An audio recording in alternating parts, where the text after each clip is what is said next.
Cauliflower pepper ஃப்ரைங்க. Cauliflower மிளகு வறுவல்.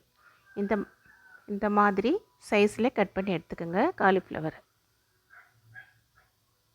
Medium size தக்காளி 1, மீடியம் சைஸ் வெங்காயம் 1, 1 ஸ்பூன் சோம்பு, 1 ஸ்பூன் மிளகாய்த்தூள், 2 ஸ்பூன் தனியாத்தூள், அரை டீஸ்பூன் சோம்பு பொடி, 1 டீஸ்பூன் மிளகுத்தூள், 1/4 டீஸ்பூன் மஞ்சள் தூள், ஒரு 15 பல்லு பூண்டுங்க, சின்ன துண்டு இஞ்சி, கொஞ்சம் கொத்தமல்லி, கொஞ்சம் கருவேப்பிலைங்க.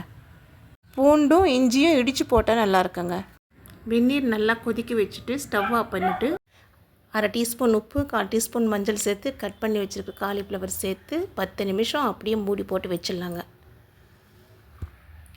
10 நிமிஷம் கழித்து வடிகட்டி காலிஃப்ளவரை மட்டும் தனியாக எடுத்து வச்சுக்கலாம். இப்போ கடாயில் 4 டீஸ்பூன் எண்ணெய் சேர்த்துக்கலாங்க.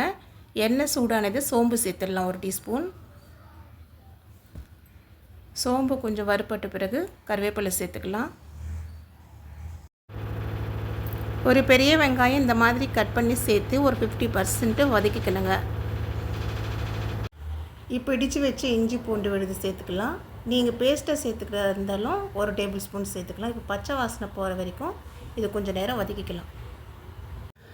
மீடியம் சைஸ் தக்காளி இந்த மாதிரி கட் பண்ணி சேர்த்து 1/4 டீஸ்பூன் மஞ்சள் சேர்த்து ஸ்லோ ஃப்ளேமில் ஒரு 5 நிமிஷம் வதக்கிக்கலாம். மிளகாய்த்தூள் 1 டீஸ்பூன், தனியாத்தூள் 2 டீஸ்பூன், தேவையான உப்பு. ஒரு நிமிஷம் வதக்கி விட்டுட்டு கொத்தமல்லி சேர்த்துக்கணுங்க.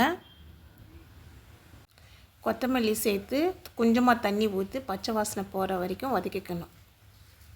இதில் போட்ட காலிஃப்ளவர் லைட்டாக கொஞ்சம் வெந்திருக்குங்க. இப்போ நம்ம அதை வடிகட்டிட்டு குழம்புல போட்டுடலாங்க. போட்டுட்டு மூடி போட்டு ஒரு 5 நிமிஷம் வேக வச்சுக்கலாம் மீடியம் ஃப்ளேமில். இப்போ மூடி எடுத்துகிட்டு தண்ணி வற்றுற வரைக்கும் வேக வச்சுக்கலாம். இப்போ அரை டீஸ்பூன் சோம்புத்தூள், 1 டீஸ்பூன் மிளகுத்தூள்,